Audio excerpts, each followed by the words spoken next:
Hi, this is Gowron, Robert O'Reilly, in Star Trek. Go to Kneel Before Pod. Now. Now! Now! Goodbye. Kneel Before Blog presents Kneel Before Pod. My name is Craig Mackenzie, and I was put on this earth with one goal: to talk utter nonsense. Now others have joined me in my crusade, and together we have turned this podcast into something else.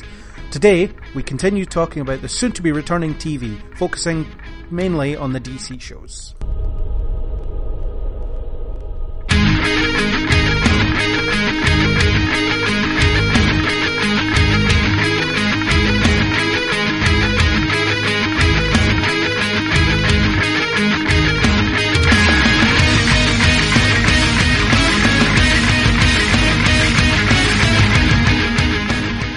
Before we start, we'll open a breach and head towards Earth spoilers. So I think Legends this season, do you want to kick it off? What do you think? I think a bit like Supergirl, it's been better in its second season than it was in its first. I don't know if it's because it's sort of gotten away from its time, you know, the sort of lower budget Time Lord storyline that they had going on. And Vandal Savage. Yes. Yeah. And the Vandal Savage plot line, which was very odd and not particularly great. No, I've been enjoying it more this season. I think the sort of new character that they're put in has worked quite well. The sort of going through and trying to stop the aberrations has been interesting, because it means that they can basically a lot more of what they should have been doing in the first series, which is going about and exploring interesting points in history. Well, it's a bit Doctor Who-ish in that sense, isn't it? They turn up and have to deal with something. Yeah, it's closer to the Doctor Who sort of thing than it was in the previous, without stealing all the elements that they had in the first one. I suppose, though, it looks, you know, obviously from the sort of mid finale, it looks like they're going to be going back to that at some point. But yeah, it's I think it's been a lot better than the previous series. What do you think? I'd agree. They've ditched a lot of the dead weight that I didn't like. So you've got rid of Kendra under her many love triangles. Not that I was against Kendra as a character. I think she could have been really interesting if she hadn't been defined by who she was sleeping with, I suppose, which is a shame, because I hate how they do that to women in these shows. I think there's characters that could be stronger and should be stronger and aren't. And I mean stronger in the sense of just better developed. New character Nate, quite like him. I like the whole historian living through history thing, although it's very similar to this other show, Timeless, that's just started, or recently started. The villains are better, mostly because they're all borrowed from other shows. Yeah, it's just good fun. I think the characters are used a lot better, and I quite like the new Vixen, who's only there because the actress who played Vixen in Arrow couldn't commit to a full series. It's not flawless, but it's a lot of fun. It's more what I wanted out of season 1 rather than what we actually got, I think. Yeah, it has been a lot lighter than I think. You know, it's sort of stolen that a little bit from Flash and Supergirl in a way, where it's been a bit of a lighter show. It's been it's more, a romp not, now, really. Not comedic. It's a bit of a romp. It's a bit of a sort of time and space cowboy type thing, where they're sort of a bit slapdash with how they're doing it. They're not perfect in any way. Yeah. They make mistakes quite often, but it all works out in the end, kind of story plot that they've had so far. You know, it does. The bit that struggles for me again is, you know, like I say, I'm not a massive fan of time travel, so I end up with issues every once in a while in episodes of Legends of Tomorrow, strangely enough. I think the way the sort of villain arc and everything's been working this year has been a lot better. They've been more interesting than sort of Vandal Savage storyline. Well, I mean, Reverse Flash is always good value, and Damien Dark is even better value. So bring them together and Yes. we get something that's really cool. And then Malcolm Merlyn at the end there as well. That was a nice Legion of Doom, as they're going to be known. Yeah, it was a nice little surprise having those ones in. I mean, it does lead to the problems of the sort of continuity of earlier seasons. Yeah. If you've had these characters running about being pally and high-fiving each other for quite a while, and you don't know what point really in time each of them has been taken from. Well, we see where Damien Dark comes from. Yeah, Merlin, I'm not too sure where he's... No, but the suggestion is that it's roughly present day. Yeah. Because he talks about his family and stuff like that. He talks about how he's doing it to make a better timeline for his family. Something like that. So I think it's close to present day. Damien Dark is somewhere in the past. I forget which episode it was that he gets taken where they were at that point. But he's in the past, which does that not remove him from the timeline for later episodes or later seasons? Yeah, I think it was around about the Manhattan. Was it around about the Manhattan one? The bomb, the atomic bomb. Yeah. I think it was around about them when they took him back out again. But it's. And if the plan is to put him back at some point, fair enough. But surely when you put him back, you're putting him back with knowledge of what happens, or more knowledge than he had before. Yeah. So you'd presume. Yeah. That he goes back more dangerous. Yeah, and then Vixen's removed from the timeline, and then you see when they go to the 80s and they go to visit the old Justice Society, hang out, and what's his name? I forget the one. Lance Henriksen's character. I forget the character's name. It slips my mind for now. But he's talking about, you just vanished one day, and they theoretically can't take her back now because that's happened and they can't really change that. I don't know. It's inconsistent. It's not really well thought out, and who knows which version of Eobard Thawne this is. Is this a version before he meets? Is this a version before the Harrison Wells one, or is it the Flashpoint one, or is it what? Who knows? Is it pre-killing Barry's mum or post? Yeah.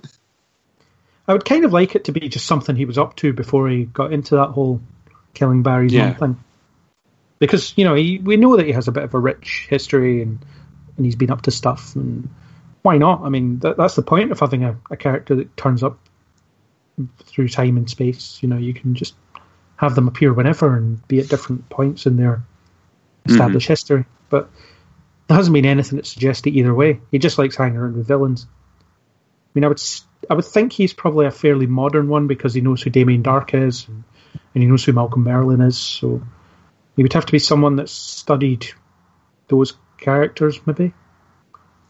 Although he could have done that historically as well. I don't know. Was Merlin not suggested by Damien Dark, though? I'm not sure. I might be getting that wrong, though. There's no way that version of Dark could have known him. Who knows? But, it's quite fun. It's good. It's good. I think some of the episodes have been better than others. I actually really liked the Japan one. I thought it looked great, and it gave Katie Lotz plenty of chance to show off her superior stunt skills. And I think the Sarah character has been handled pretty well this season, with her lurching into that leadership role and fitting right into it. No, I think she's been really good at that part and sort of taking in the, like you say, the leadership role. I think she's been really interesting. Like the way she removes herself from the situation when Dark's there, because she understands that she can't hold herself back from killing him. That's proper leadership. She can't be in there because she knows what she'll do to him. So it's pretty good. And they've kind of turned her into Captain Kirk as well. She goes through time and seduces women. Which is I didn't see it that way, but now you've said that will go out my head.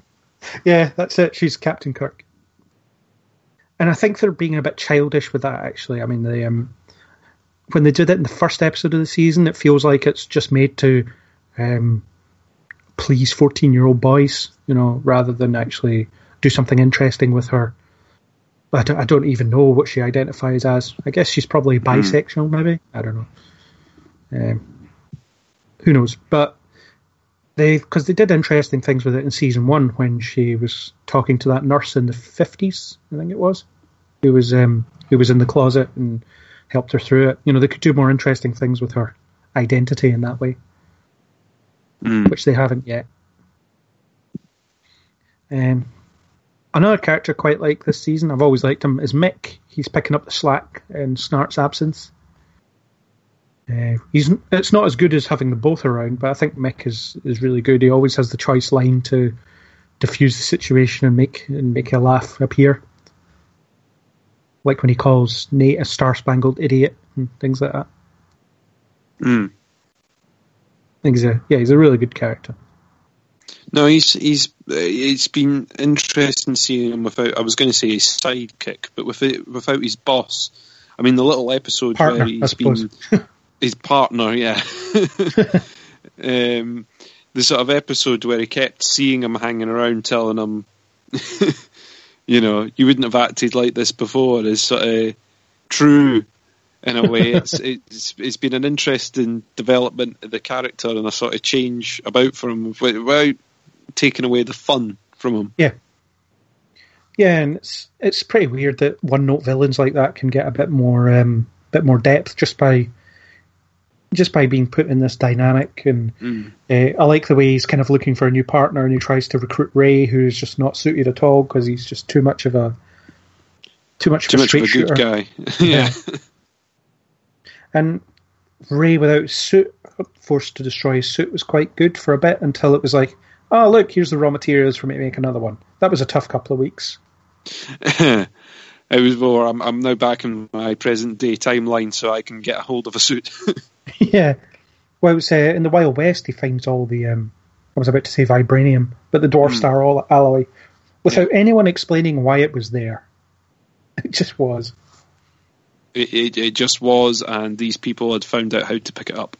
Yeah, and then by the time he's in the crossover, he's used like a replicator to make a new suit. So you don't even have the, I'm going to build it, but better than ever sort of, I guess, arc that they could have done. But I like Ray. I quite like the whole him struggling to define himself and try to figure out what his place is. Without the suit, he's useless, essentially, or he feels useless, even though he's got like genius level intellect. So yeah, other characters, what have they been up to? Martin and Jax have got a bit more to do, I think. Particularly Jax, who's kind of the Scotty of the ship, to keep the Star Trek analogies coming. Yeah, the sort of chief engineer of those sorts running about. I don't know, between him and Stein, I think, are the two that I've not, as much as Stein's been getting the sort of plot lines of trying to work out who the woman was that was appearing in his visions and the glimpses of his memory, I think that was quite interesting, but the Jax hasn't really been given much to do yet. He had the whole slavery plot, where he got to witness slavery, and again, Timeless has been doing that as well. They've been doing the, where does a black person fit in history, and nowhere is the answer really, because it's not been so rosy for people of colour. Yeah, forgot about that episode. That was an interesting episode, but overall, I don't think he's been given as much. Yeah, and with an ensemble cast like this, I suppose one or two of them are always going to fall behind. I quite like Vixen or Amaya. She's all right, although it's hard to tell who she's going to be in a relationship with. Is it going to be Nate? Is it going to be Mick? Is it going to be Sarah? Who knows? I love Quadrangle. I don't know. What, quadrangle? Yeah, why not? Because are you all right with quadrangles? Is it just triangles that you're not a fan of? I don't know. I feel like Amaya will be pretty solid on whoever she wants to go for, if she wants to go for anyone. But she's been flirting with all those people. I think her connection with Mick is the most interesting, though. The fact that he's teaching her to be a bit bad and she's teaching him to be a bit good. It's a nice give and take there, I think. Yeah, and it's a sort of unexpected friendship as well, in a way. Yeah. I think that's been good. Yeah. Is that it? Is that all there is? Oh, Rip's gone. He's around for one episode and then he vanishes.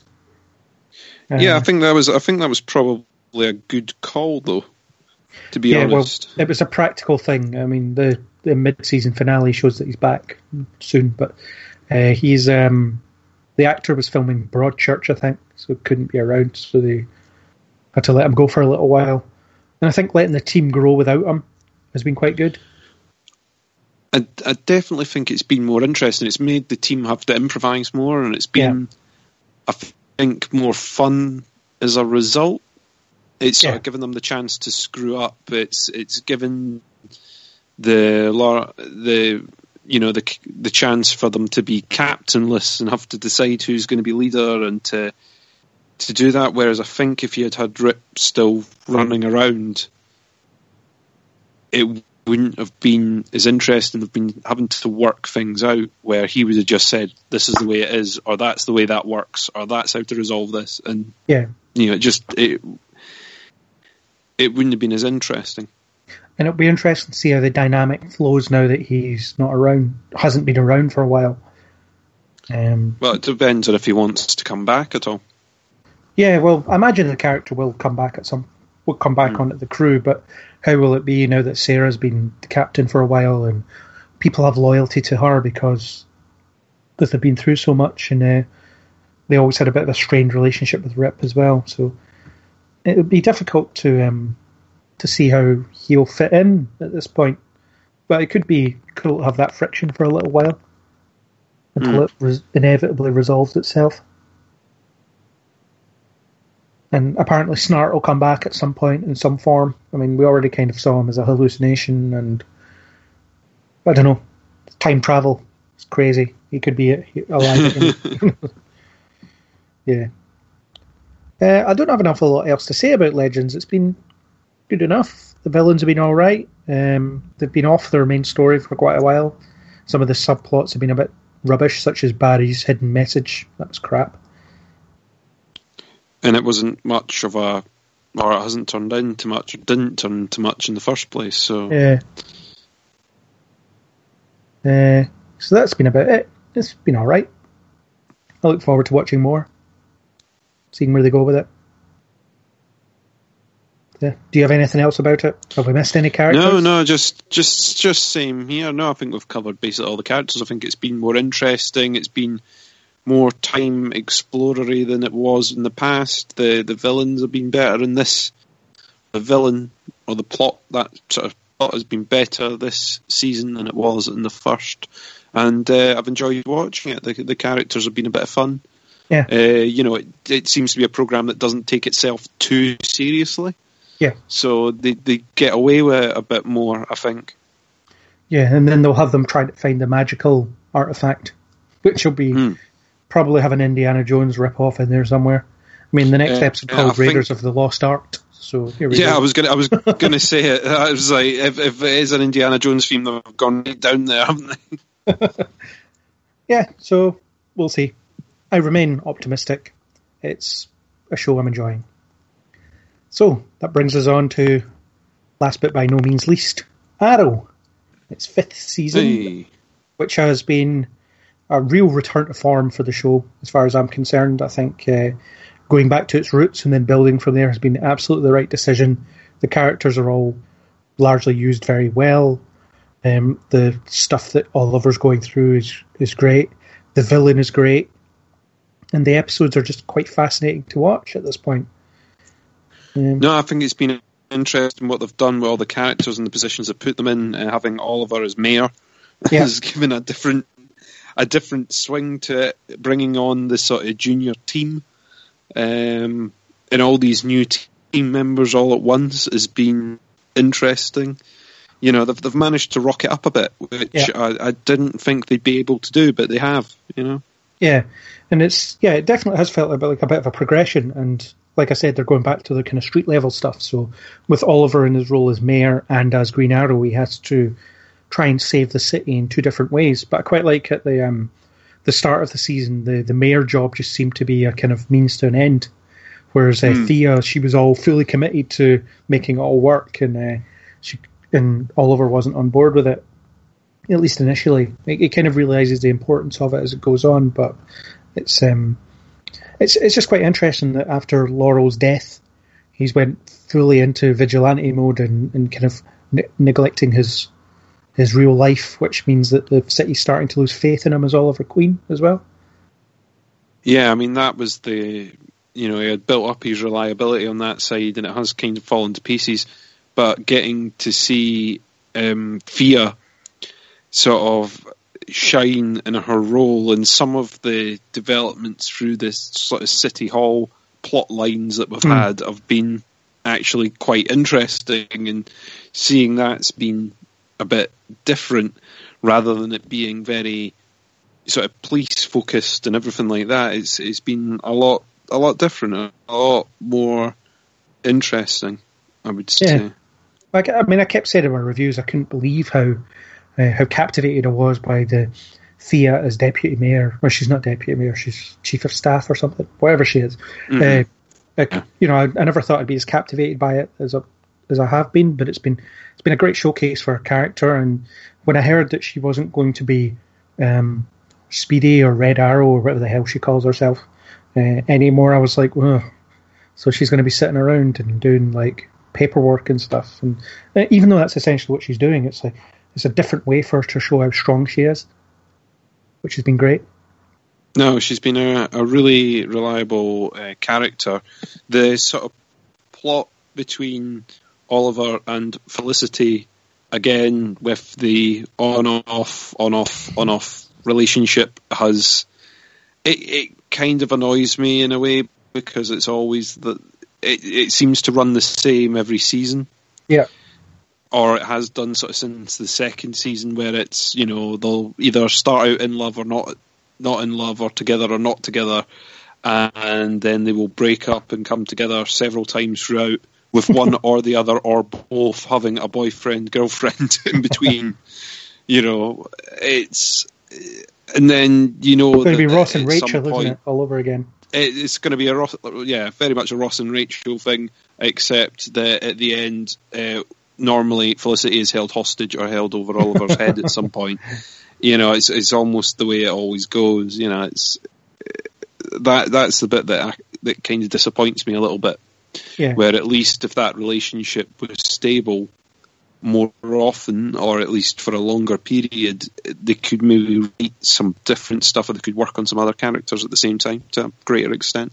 Yeah, although they have been more emphasising the fact that they're just partners in their crusade rather than any kind of romantic tension between them, which has been good. I think Felicity's in a good place for her character, as in she's back behind the keyboard and almost like a de facto team leader, in the sense that she can support the new team members when Oliver's beating them to a pulp. Mm-hmm. But I could do without her new boyfriend, well, he's gone anyway. But he's gone, yeah. Your wish is my command. Consider it. I can't even remember his name. He's in a handful of episodes. He doesn't really do anything. And he's conveniently introduced boyfriend to die. Yeah. Yeah. And also, we don't know anything about him, but it doesn't seem like, I don't know, I guess Felicity does have a type, and he doesn't seem to be it. No, it did seem rather weird, but I do think a lot of the time these characters that get introduced should just be brought on wearing red jerseys to make it more obvious. Yeah. What's about to happen to them. Yeah. But yeah, it's he didn't make that much of an impact. He was mainly, a detective that was there to provide plot access to the police now that they've not got sort of Quentin Lance running around at the police department, so they needed someone where they could get a hold of the police files.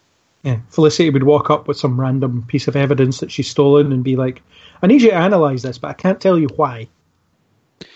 I didn't understand that, to be honest, because it seems like they've been able to do most of the analysis themselves. Yeah, they made some quack about the machine was broken or something. The convenient plot device machine is now broken, and also we can't call Barry to come over and run it through his lab because reasons. Yeah, well, it's just quite bizarre, isn't it? Here's this thing, I want you to analyse it, and I can't explain why, and I don't want you to ask, please don't ask. And he's like, yeah, all right.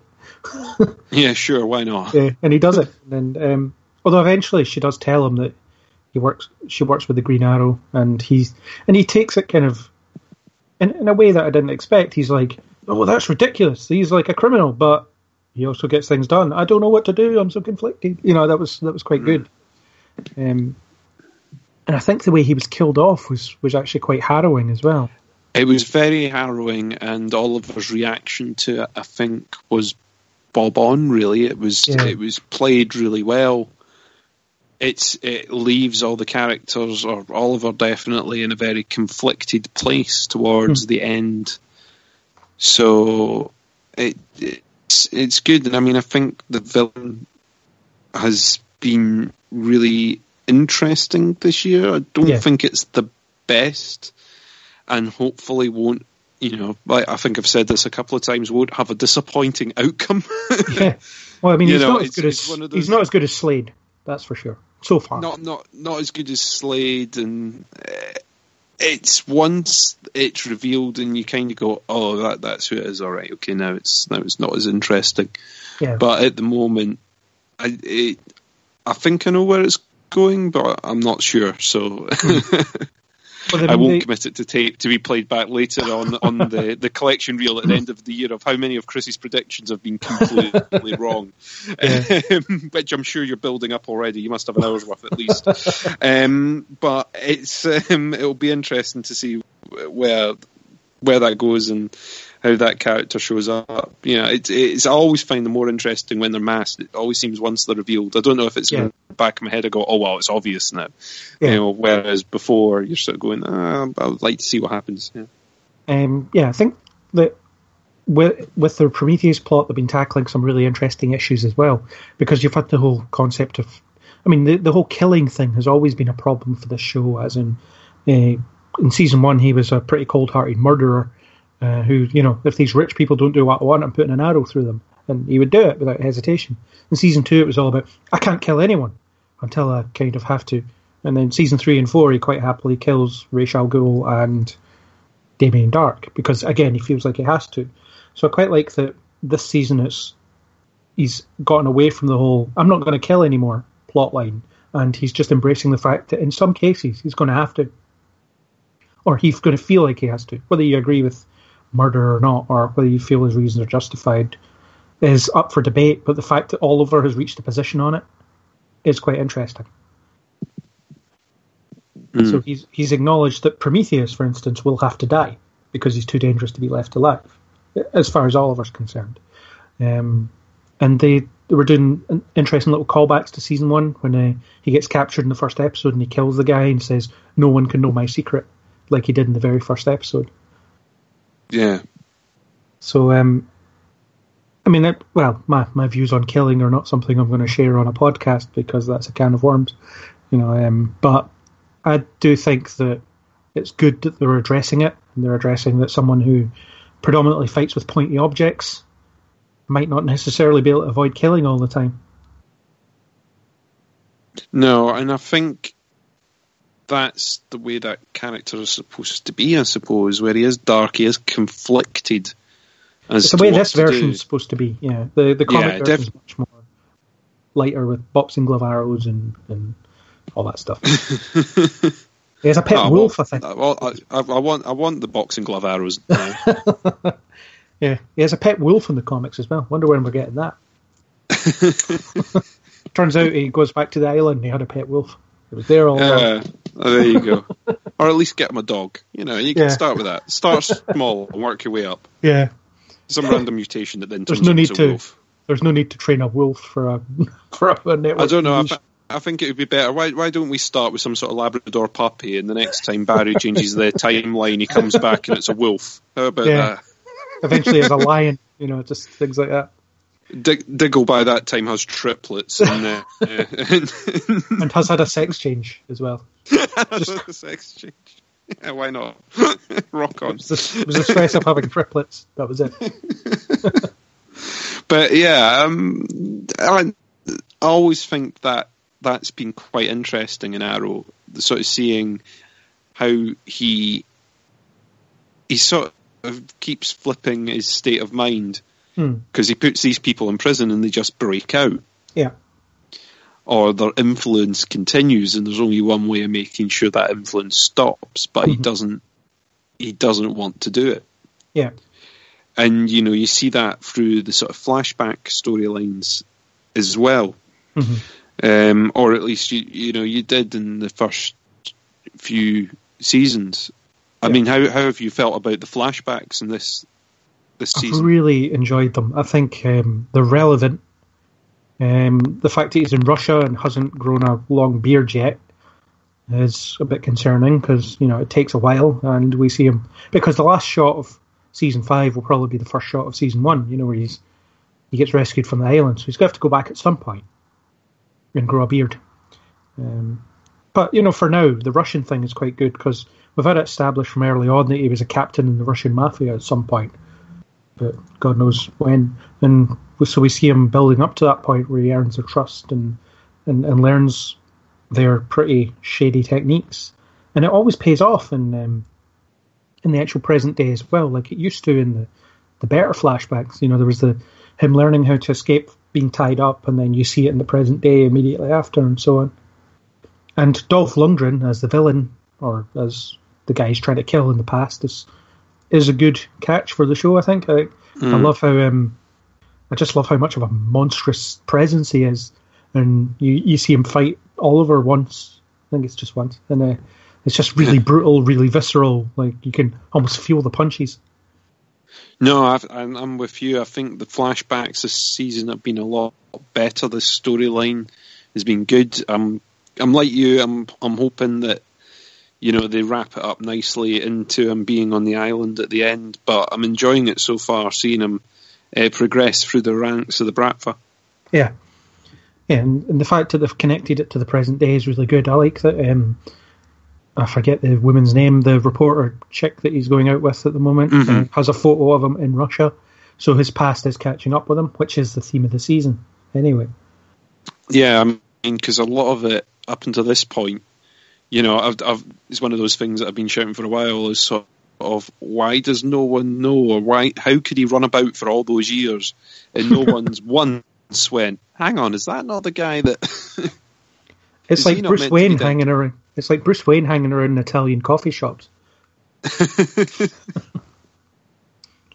Yeah, it's something that they're going to address soon, and I think, and again, like I said, the theme of the season is that his past is catching up with him. Prometheus it may not be the person that they suggested it was in the previous episode, but it is someone that he has created in a sense through his actions in the past, and I think the suggestion that it was that guy's son from that episode of season 1 that we never saw is quite an interesting one, because it just shows how unfeeling and how he wasn't considering the consequences back then.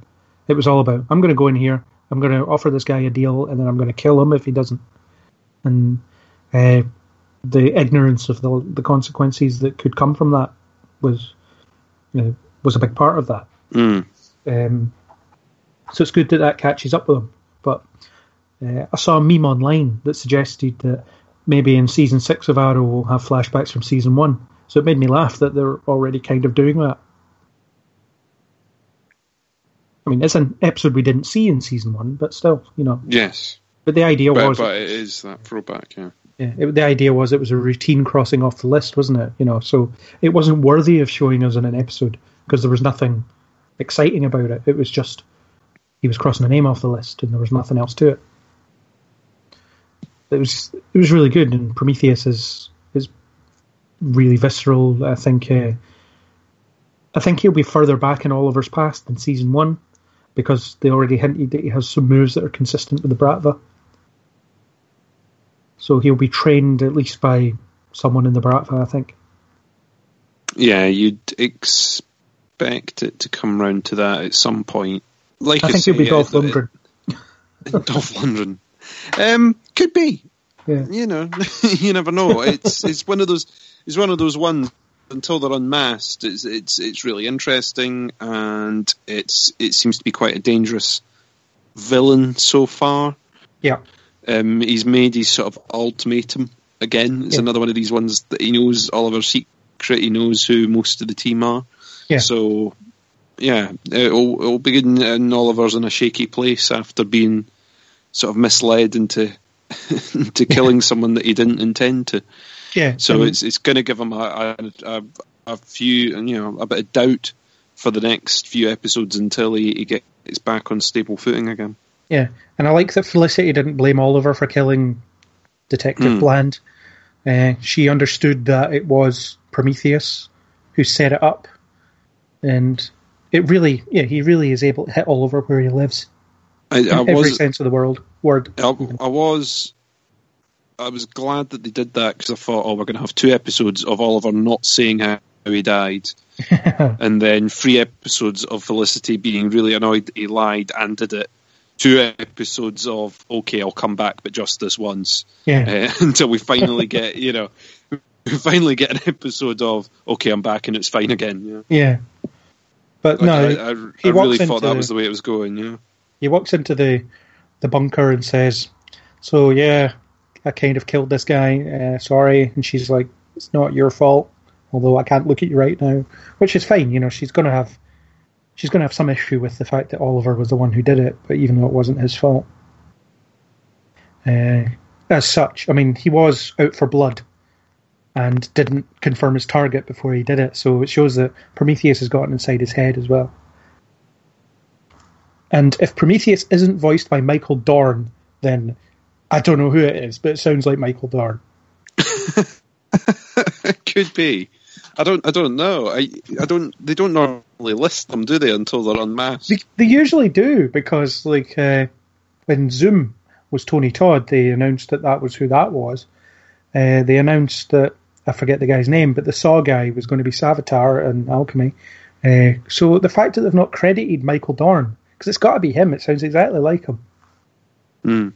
I've showed it to people that don't watch this show and know Star Trek, and they're like, yeah, without a doubt, that's Dorn. And I'm like, please confirm it and put it out my misery. Yeah, but good villain. And there's another villain floating about as well, sort of, Vigilante. The guy with the guns.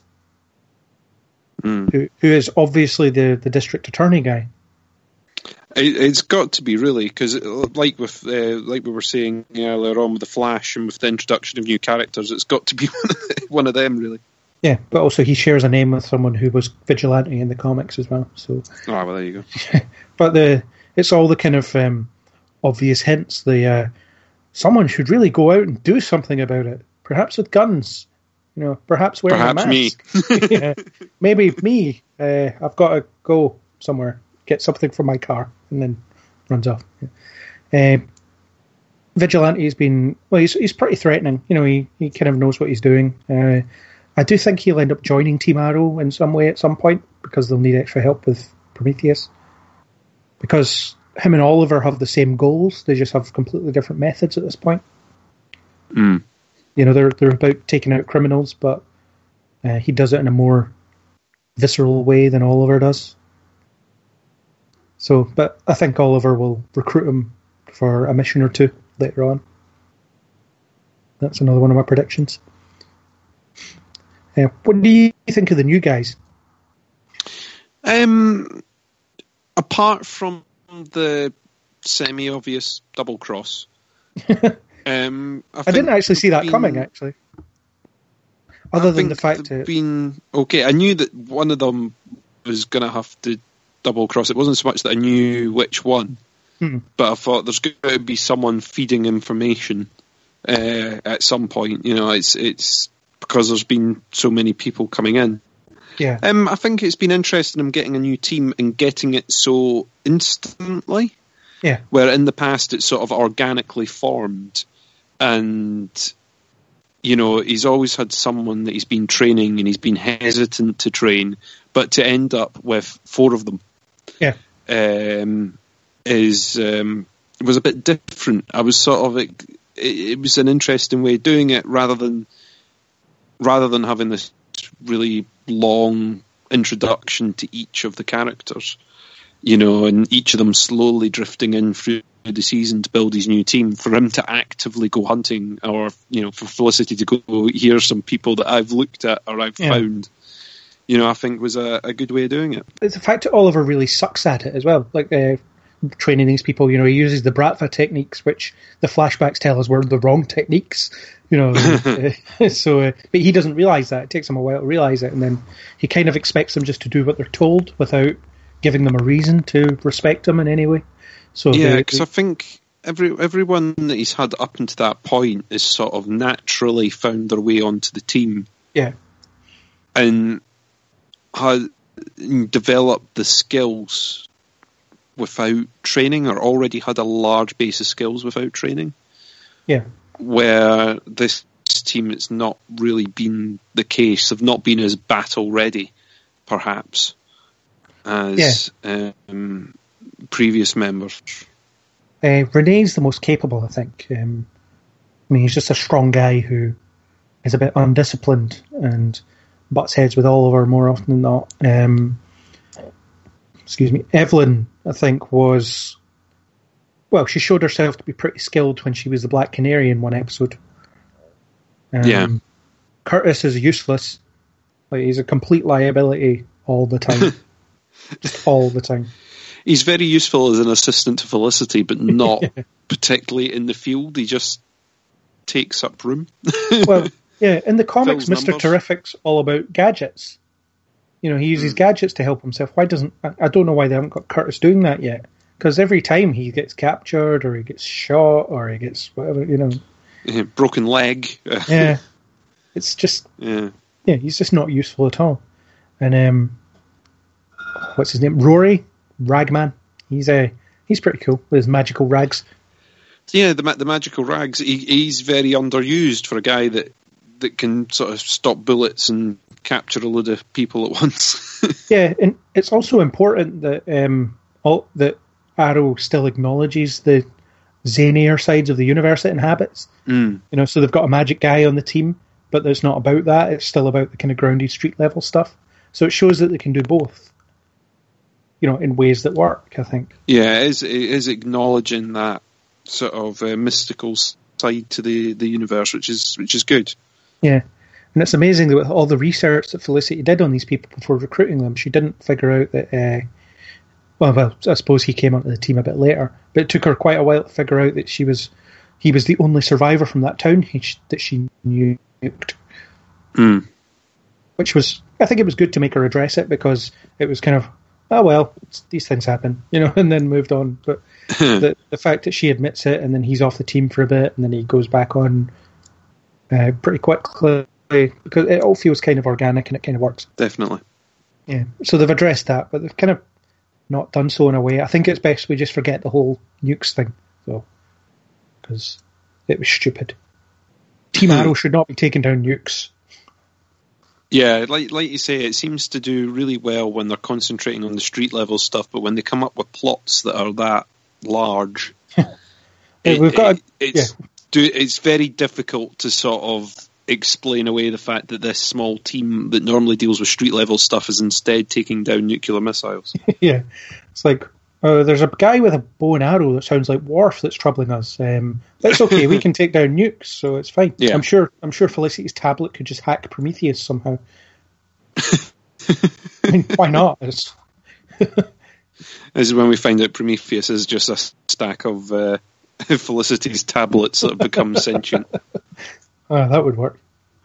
Yeah, but I quite like the new team, and the betrayal part makes sense, and in retrospect, it was kind of obvious because she was the one who was like, well, wait a minute, you're the Arrow as well as being Green Arrow? Because I love it how they didn't realise that he was the same person, because as far as the city knows, the original Arrow was killed.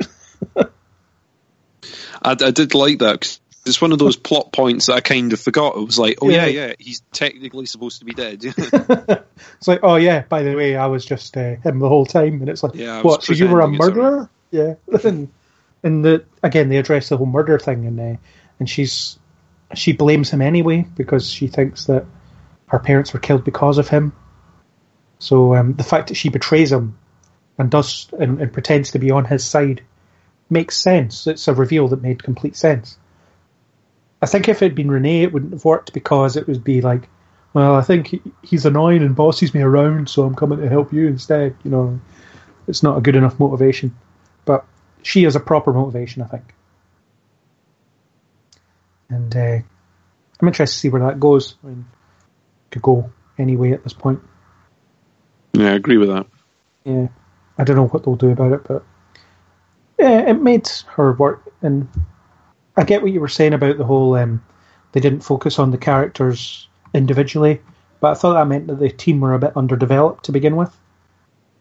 Maybe if they'd recruited them all at once, but everyone had an episode that was kind of their own leading up to it, would have been... Yeah, sort of slowly introduce them an episode at a time, and with the 5th episode, bring them together finally. Yeah, or they're all there, but there's more focus on one or two of them in a given episode. But then you wouldn't have got to the point by the 9th episode that you did, so I suppose it all works out in the end, and I kind of trust them to make the right decisions at this point. I can't believe how they managed to pull it back from the mediocrity it was the last 2 years. No, it's been a turnaround for it, and it means that there's hope for the other programs as well. Yeah, in bits where they've sort of slipped a little. It looks like they've got it back on track. And it's an achievement for it to get this far in as well, especially the way that network television in the States has been chopping programs left, right, and centre. Yeah, that these shows are managing to continue, managing to get the ratings that they are. Yeah, well, it's pretty much the CW's main focus point at the moment. They've got these 4 shows set in the same universe. Well, yeah, pretty much. Supergirl isn't quite, but is, more or less. So the fact that they've got these connected shows means that they're going to have a vested interest in keeping them going.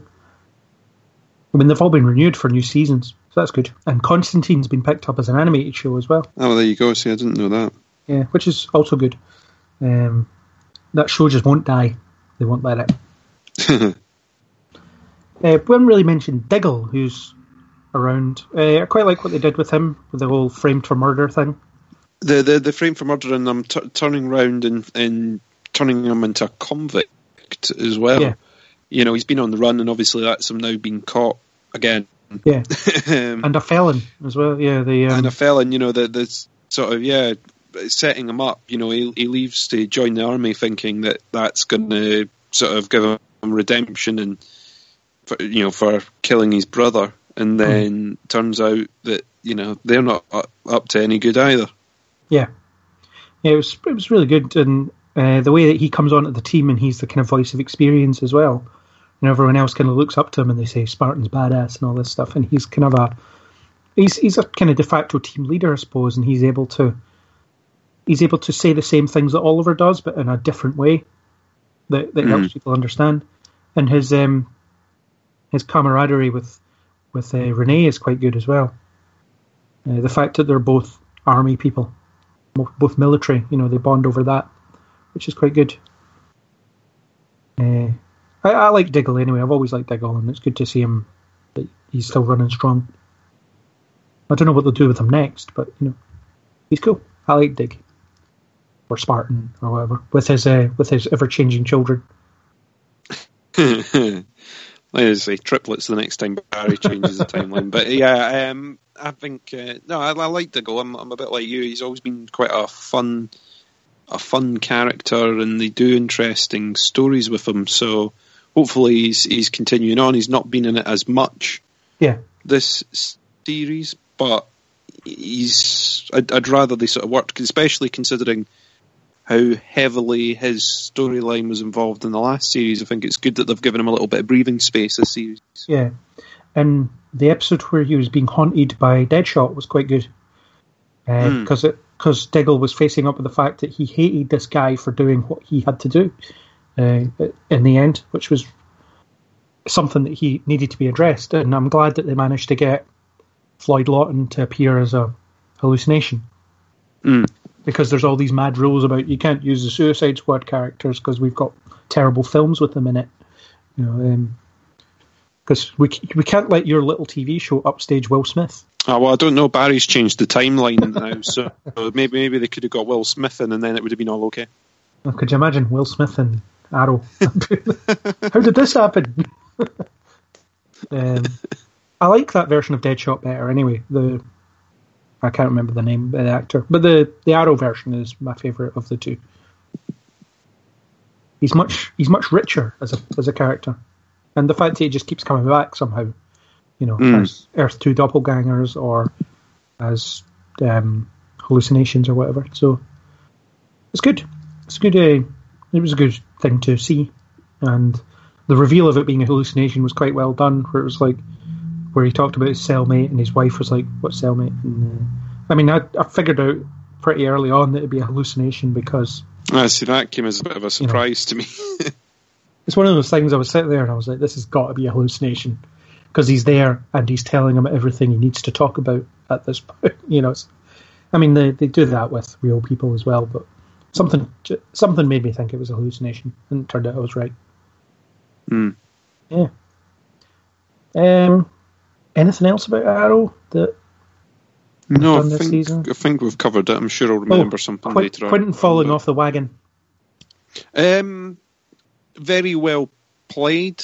Yeah. The actor's been doing a great job of showing how conflicted this character is, because that character has been thrown through the ringer so many times. And I like how they address the whole you never quite recover from being an alcoholic. You have good times and bad times, and he's completely fallen off the wagon now. He's a broken shell of his former self. And the hints that he was Prometheus at one point was, he was never going to be Prometheus, because could you imagine a drunk Quentin Lance matching Oliver move for move? That's just never going to happen. But it was more to show. Good at playing drunk. Yeah, but it was more to show how Prometheus had really got inside the team and could attack them from the inside. And I think his relationship with Thea has been really good. How she's been trying to wake him up and make him feel useful again, and he's been kind of spitting it back in her face because he just can't focus enough. He doesn't mean to, but he does. It's really well handled. I think Paul Blackthorne is just brilliant at that role, and he's always been one of my favourites in the show.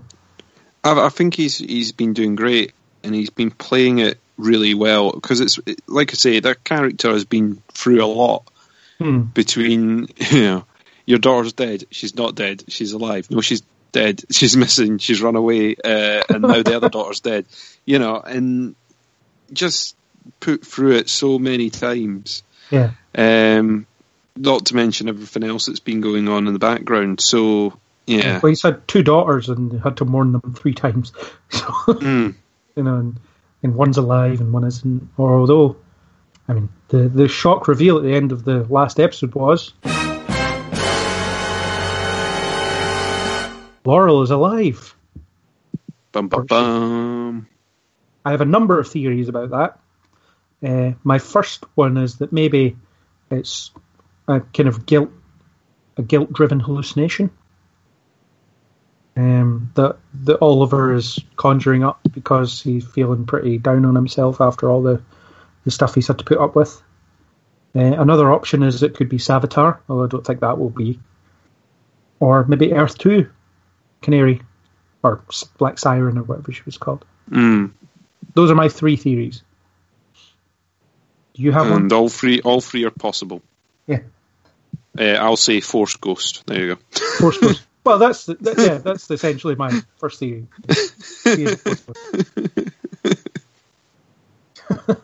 So we'll find out, I suppose. But it's maybe already been revealed by a trailer. Who knows? But I don't watch them. That's why I don't watch them. But I think it'll be interesting. I think the 100th episode, which we talked about in another podcast, is the best showcase for why that character fits into the show. She has a good role in that sense, and I do think that since she's been dead, she's been missed. Certainly for me.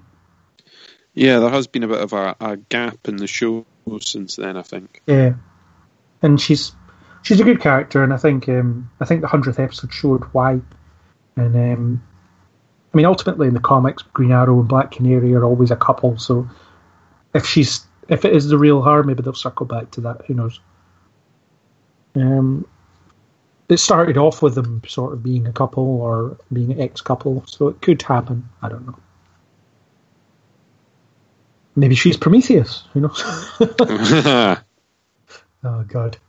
Everyone is Prometheus at some point. Everyone will be accused. It'll be Oliver at one point. We are all Prometheus. Yeah, it's just whoever's turn it is that week. Yeah, I'm excited to see more. I can't wait for it to come back. Have you got anything else on Arrow? No, I think that's it. I'm sure I'll remember something later. But yeah. Damn, should have said that. yeah, that's the one. Wake up screaming in the night going, I think... Oh, no, it's too late. So, based on what you've seen so far, if you had to rank the shows from best to worst, how would you rank them? Because everyone likes a list. Everyone likes the list. That's tough. I've probably been enjoying Arrow the most, I think. Yeah. Followed by Legends of Tomorrow, then Supergirl, then Flash, based on the current thing. Though Supergirl and Flash are kind of tying at the moment, I think. Interesting. For me, I've got Arrow way in front. Supergirl, not that close a second, but it's still second. Legends pretty close to Supergirl in terms of quality, and then Flash is kind of way behind. I thought the last episode of Flash was quite a promising one, or the last couple have been quite promising, but it still has a lot of ground to make before it kind of solidifies itself as being something must see again. I miss that feeling I used to have during season 1 when it was just, that was a blast. I love it, but I haven't had that feeling since then, really. So that's how I would rank them. That's my list. Which is, so that's us powered our way through the DC TV universe. But we should... powered your way through is 2 hours. 2 hours of powering through. Yeah, well. So, very quickly, I think we could just bring out our dead other shows that we watched that we haven't really talked about here. So is there anything you've been partaking in that you want to throw in a recommendation about? I've been watching a bit of Sherlock. I've seen 2 episodes. I haven't seen the most recent episode, annoyingly, because I was getting ready for travelling this week for work. Yeah, but this series has been good. I've been enjoying it. It's been back on form, I think. I wish it was a little bit longer, or a longer run, maybe. And they had a little bit more of them solving the individual cases, which I always liked. I thought that was a bit of fun rather than just focusing on the larger story. They don't sort of do a little bit, so I'd like a little bit more of that, but I sort of understand that they're sort of writing it differently now. It's still good. So I've been enjoying that. I think in between doing the last TV podcast, not Wayward Pines, Westworld finished in between recording the last TV thing. That was really good fun. Enjoyed that. Sort of little twists and bits that I wasn't expecting. What else have I been watching? I'm trying to think now. Still waiting for Walking Dead coming back. I've still found it a bit disappointing, but I'm still watching it. I'm still committed to it. The current reviewer gave up on it, said they're never watching it again after the last run of episodes. Right. I gave up about 3 years ago or something like that, but no, he persevered longer than I did. I'm kind of a bit fed up of it, but I'm still watching it thinking something good's going to come out of this. I'll be rewarded in the end. But it's I've been finding that a bit disappointing of late. I've sort of been on the hunt for other TV shows to watch. I've been watching Designated Survivor on Netflix. I've been quite enjoying watching that recently, and I think that's about it at the moment for me. Cool. I've been watching Agents of S.H.I.E.L.D., which I've been really enjoying. I thought the first half of the season was really good, with Ghost Rider and all the magic-y stuff. It worked really well. The characters are still good, and it's a show that's, I can't believe it's the same thing that was, mediocre to bad in season 1. I'm really enjoying it. One day we should actually talk about it more than these kind of little... Yeah, I'm looking forward to catching it. It hasn't started yet. I think it starts at the beginning of February on Channel 4. All right. But I know that you've been commuting back and forward to America so that you can watch it, yes, which is every costing week. a fortune in flights. It must be costing you, but but I think Channel 4 it starts like the 5th of February, something like that. All right, okay. So you can post all your reviews then. Yeah, perhaps.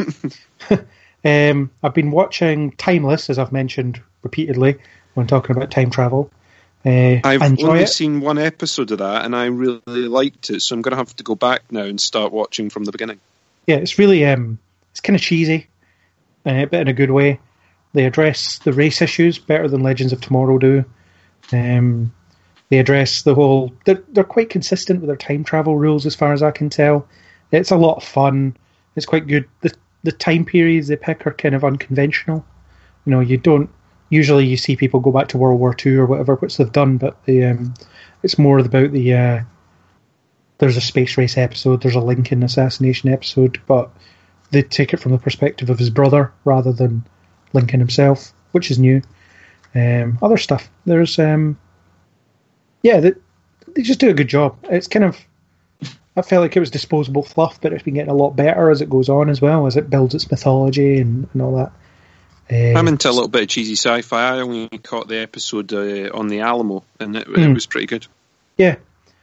Star Wars Rebels, I'm still enjoying. They did the Rogue One tie-in recently with Saw Gerrera, voiced by Forrest Whitaker, who also played him in the film, turned up, and it was all right. It's not one of their better episodes, but it was still watchable. It's a good show. Obi-Wan Kenobi's going to be in it at some point, apparently, because Maul is after him. So, spoiler alert, but there'll be a spoiler alert earlier in this video, or this audio anyway. Very early on, hopefully. Yes. Yeah. Supernatural, I've been watching. I love Supernatural, always have. And it's about to move into its 13th season, which is just mental when you think about it. It's another show that won't die. It will just keep going. But it's good fun. In terms of comedies, I'm watching The Good Place, which is mildly entertaining. Kristen Bell's really funny. I still watch The Big Bang Theory out of habit, even though I don't like it anymore. And that's about it. I can't think of anything else I'm watching. I think that's enough, though. Quite a lot of TV shows. Plenty. It's plenty, especially when they all come back at once. I don't review all of these, though. Just some of them. Just most of them. But yeah, it's a good time to be a nerd on TV, I think, but... I mean, I think sci-fi and everything has sort of come back into focus again. I mean, there was a while where there wasn't really that much good sci-fi getting produced. Yeah. But, between Netflix and the sort of comic TV series that we've had recently, it's been a really good time for that. Yeah. And this year, we get a new Star Trek series, which I'm excited about. I still haven't got around to watching The Expanse yet, but I do want to. The Expanse is good. I have watched The Expanse, actually. That's another one, and it's coming back to Sci-Fi. I think it's going to be screened on in the UK, the second series. Yeah, it starts pretty soon, I think. Well, in the US. But I haven't seen season 1 yet, so I'm in no rush. So I'll watch it at some point. It's on the list. Probably during the summer, though, when I've got nothing else to do. iZombie's coming back in April. And that's one that you've recommended to me that I haven't seen yet. So. Yes, I love it. Season 2 was just great, and Season 1 was great, and it's just great. The 100's back in a week or two. Quite like that. That's too much. I need to quit my job and do nothing but watch TV. So yeah, I can't think of any other show I'm watching, but that's a lot. I don't have much of a life, as listeners might be able to tell. All I do is watch TV and write about it. And then talk about it. I do occasionally drink beer while I'm doing these things, though. So, it all balances out. I've got decaf coffee, and it ran out about an hour ago. Yay, decaf! I'm not even allowed real coffee. We all have our vices, I suppose. We've got a very poor budget on this show. No budget at all. Everyone gets equal pay at Neil Before Pod. Nothing. Yeah, we all share in the poverty. Yeah, it brings us closer together. So, I don't know if you've seen the Grand Tour, the Top Gear replacement that's on Amazon. It's all right. I watched a few episodes and it was all right. It's not as good as Top Gear was, but it's still good. It's a much glossier Top Gear, though. It looks better. It's a much glossier one. Yeah, it's. I think you can sort of see it's missing. They've done a few recurring gags that are like, okay, we know now. The celebrity death gag is really crap. I really don't the like celebrity that. death gag. I am now fed up of. I do like this Conversation Street jingle thing where every week there's a different thing in the silhouette. Yeah, I think it was a falcon in the last one that I saw. It's all right. It's not bad. Yeah. So, as Jeremy Clarkson often says, on that bombshell, it's time to end, I think. I hope all listeners have enjoyed this talk about all these shows that will probably be back by the time I get this uploaded. And all of our theories will be proven wrong by the time people listen to this. I don't know. Yeah, count the wrong theories. Submit your guesses by the end, and whoever gets it right wins a prize. Yeah, so you can get half of my pay for this episode. Way half of nothing. Yeah, half of nothing. What do you get? Nothing. So, thank you as always for your time, Chris, and for talking DC TV along with other TV. Thank you. Thank you, and we'll catch you next time. That wraps up our mid-season roundup. We hope you enjoyed, and if you did, please hit the subscribe button on YouTube, iTunes, or any major podcasting app. A big thank you to Nstens1117 for supplying the music you heard, and we hope you'll join us on the next Neil Before Pod.